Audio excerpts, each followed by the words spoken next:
మేము మాట్లాడలేమంటూ కొంతమంది వచ్చి చాలా షేక్ అవుతూ మాట్లాడారండి. కానీ ఆన్లైన్ ముందుకు వచ్చి మనం ఈ ప్లాట్ఫామ్ లో మాట్లాడాలన్నా మనకు చాలా ధైర్యం అయితే కావాలి. సో ఆ కాన్ఫిడెన్స్ ఇవ్వడం కోసం వీళ్ళతో మాట్లాడిచ్చాను. అసలు ఎలా ఉంది, ఎలా మాట్లాడారని కూడా మీరు వినండి. ఇది హాల్టర్ నెక్ మేడం, వెనకాలేమో హోల్ ఎదర్ డీప్ నెక్, ఇంకా కావాలంటే పెట్టుకోవచ్చు, బ్రాడ్ పెట్టుకోవచ్చు. అది హ్యాండ్స్ ఏమో పప్పు హ్యాండ్స్ మేడం అండి. ఇది shoulder joint less blouse, shape ఏమో ఇలా వస్తుంది, జాయింట్ సైడ్ వస్తుంది విత్ పైపింగ్.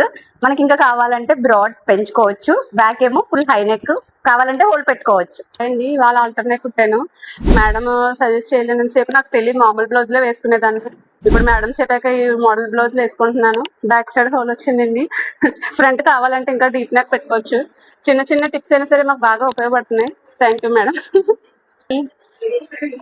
నేను కన్యా డిజైనింగ్ లో క్లాస్ లో జాయిన్ అయిన తర్వాత మా మేడం మాకు పర్ఫెక్ట్ గా స్టిచ్చింగ్ నేర్పిస్తున్నారండి. అయితే మేము బ్లౌజ్ కుట్టడంలో మేము చేసిన మిస్టేక్స్ అంటే, ఇప్పుడు నేను వేసుకొచ్చిన బ్లౌజ్ లో ఉన్న మిస్టేక్ ఏంటన్నది మేడం మా అంతటి మేము తెలుసుకునేలా మాకు అంత బాగా ట్రైనింగ్ ఇచ్చారండి.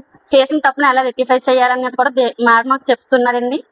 మరి కన్యా డిజైనింగ్ లోకి వచ్చిన తర్వాత మేము చాలా మా మేడం చెప్పిన మెథడ్స్ వల్ల చాలా మారామండి. చాలా బాగా స్టిచ్చింగ్ నేర్చుకుంటున్నామండి.